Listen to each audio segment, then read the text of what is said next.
It is the 25th of the 5th, 2012.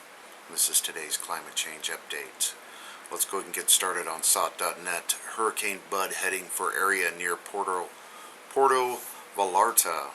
Hurricane Bud lost some strength as it moves closer to the Mexico's Pacific coast, and it's forecast to hit close to there.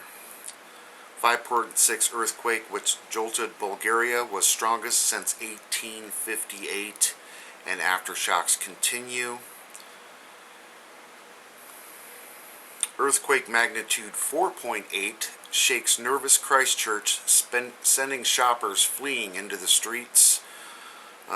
Nervous shoppers fled into the streets when a 4.7 earthquake rattled New Zealand's city of Christchurch, halting rebuilding work following last year's tremor that killed 185 people.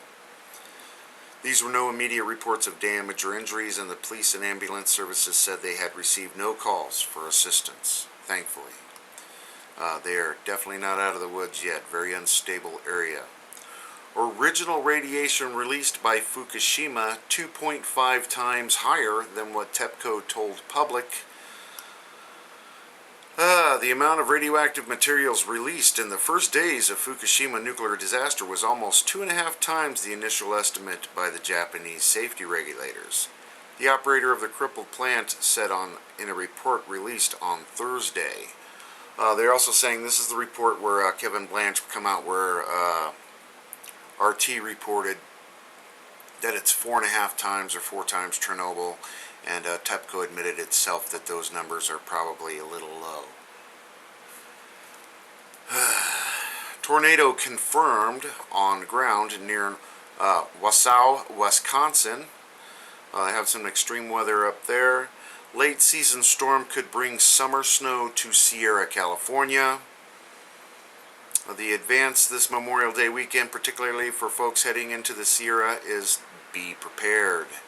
A National Weather Service and transportation officials say travelers can expect everything from snow showers and accumulations up to 6 inches in the high country today and Saturday to temperatures in the 80s in the Sacramento Valley on Sunday and Monday.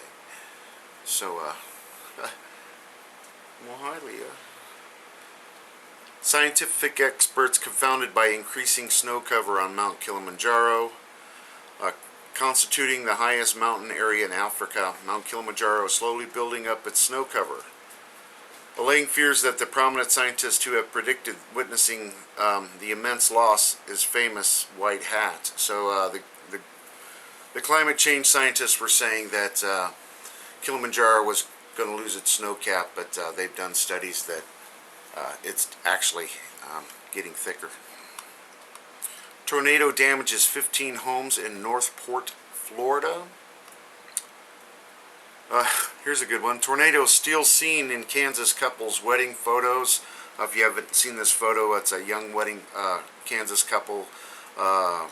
He's in a cowboy hat and she's in the wedding dress, of course, and they're taking their wedding pictures together with a tornado in the backdrop. You can't say more Kansas than that. 60,000 to 100,000 dead fish wash up in eastern shores of the United States near Chesapeake Bay.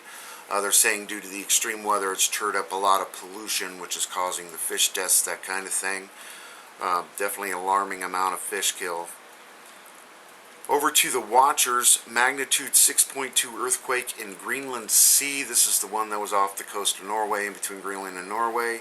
Magnitude 6.2 earthquake struck area of Norwegian Sea on Thursday.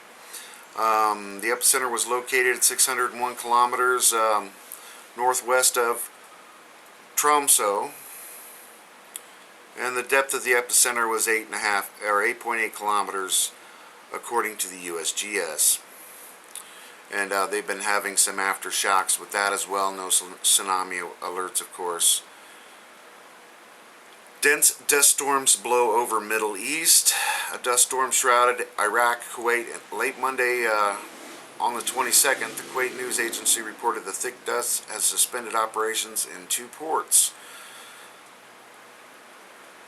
Damage from chemical exposure passed down for generations. New research has shown that exposure to commonly used chemicals can cause changes in rats that are passed down through multiple generations, including high anxiety and stress and all of that. Intense heat waves across the Indian subcontinent makes new record highs. They are still dealing with their big heat wave. Rains swell dried out Poyang Lake in China.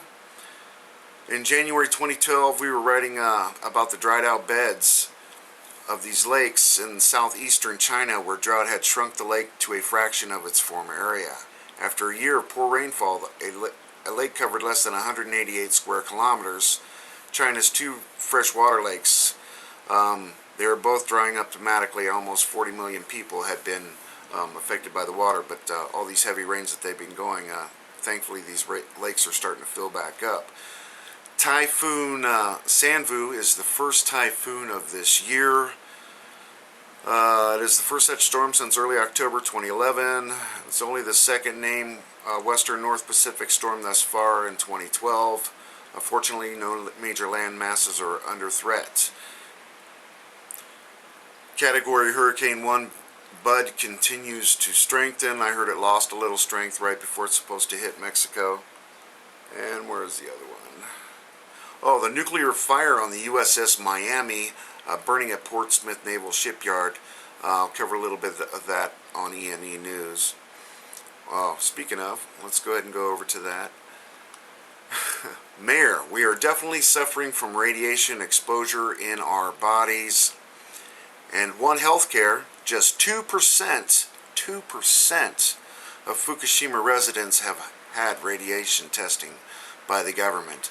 And I've heard stories and seen reports where people were flat out refused treatment when they wanted to get tested for radiation in Tokyo and around Japan.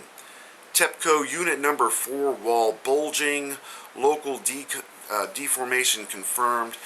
So basically just one wall, the support beams have bulged out in a bow kind of thing. The rest of the building, they're saying, is fairly secure with the reactor and the fuel storage pool above the reactor kind of thing, not on the actual wall that's sagging. So time will tell with this. They got some diagrams explaining the whole thing. TEPCO checks for cracks on spent fuel pool number 4. Now says reactor building not tilting as whole. And of course, they're not reminding you that the water is leaking from the storage pool through to the basement, where they are pumping the water from the basement back into the fuel storage pool at a rate where it is losing it, so they're keeping in equilibrium that way. The fuel pool is already ruptured. There are broken fuel rods lying on the bottom of the fuel pool, no containment whatsoever. So it's still a very precarious situation in spent fuel pool number 4, Fukushima Daiichi.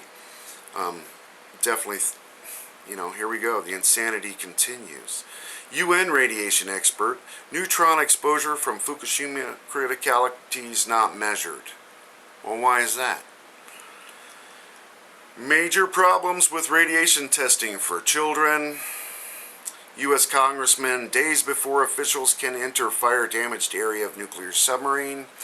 The fire went on for a few days. They're saying it was kept to the front of the ship, to the forward part of the ship, and the reactors are in the back end of the ship. There was nuclear fuel in the reactors, but the reactors weren't on. Obviously, it was in dry dock under repairs or modifications or whatever they do. Close call, I would imagine, if the story lines up for what they're really telling us. People were reporting smelling strange smells, but who knows what they were doing to that submarine when it caught fire. Unexplained. TEPCO could not measure amount of radiation released when number 4 exploded, and they don't know why. Impossibly high. WHO's intentional report estimated Tokyo and Osaka infant thyroid dose at 10 to 100 millisieverts, up to 1 full sievert in Nami, TEPCO admits high temps may have degraded containment vessels after meltdowns. Massive amounts of fallout released from upper parts of reactors? Question mark. We know they've melted through. And they're already seeping into the Pacific Ocean. They're talking about building a 100-foot wall to try to keep that back a little bit. And the stories go on and on, of course. To my American friends, enjoy your holiday. May it be safe and happy. And just remember to laugh. Enjoy while you can. Have a great weekend.